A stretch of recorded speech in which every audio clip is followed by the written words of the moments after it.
When I was a freshman in college, I got the most helpful advice imaginable when it comes to creating things and doing important things in this world. It's something that someone said to me and has ever since that day been something that I have applied multiple times. And I want to share that thing with you right now. I was in a band called Coming On Strong.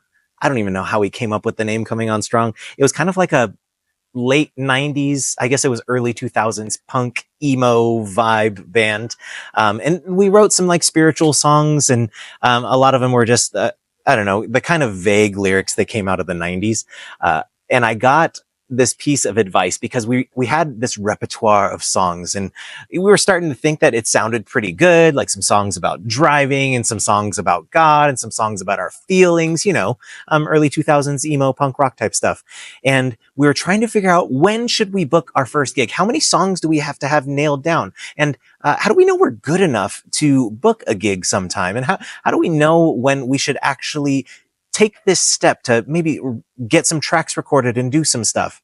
And it was all my church buddies. And so we were trying to figure out, when should we do this thing? And one of our youth leaders, right? We're in college at this point, but he was one of our high school youth leaders. His name was Eddie Shirai. Shouts out to Eddie. He said this. It was the most helpful piece of advice, and I hope you take this to heart. Just book the gig. Just book the gig. Book a gig. Get yourself booked somewhere. And once you do that, you now know how much time you have to get your set list ready. You now know how much time you have to get things tight enough to play in front of a group of people, right? You now know what it's going to take, or at least you now know what your timeline has to be in order to get things tightened up. Here's why this is such useful advice. It's useful for a few reasons. One is that I think a lot of people get paralyzed in the, okay, well, I can't start this thing until I have it all figured out. And it's not just, if you're in a band, by all means, please use this advice. But maybe you're like, well, I can't evangelize. I can't tell people about Jesus until I've really got my theology dialed in. Oh, I can't go on a mission trip until I, make sure that I really know what I believe. I can't apply for that job because, I don't have enough experience yet, or whatever it is. I can't try to get onto that team because I'm not the best at batting yet. Well, maybe you just need to sign up for tryouts. Maybe you just need to send in your resume. Maybe you just need to do the thing that says, okay, I'm going to try. I'm going to try the thing.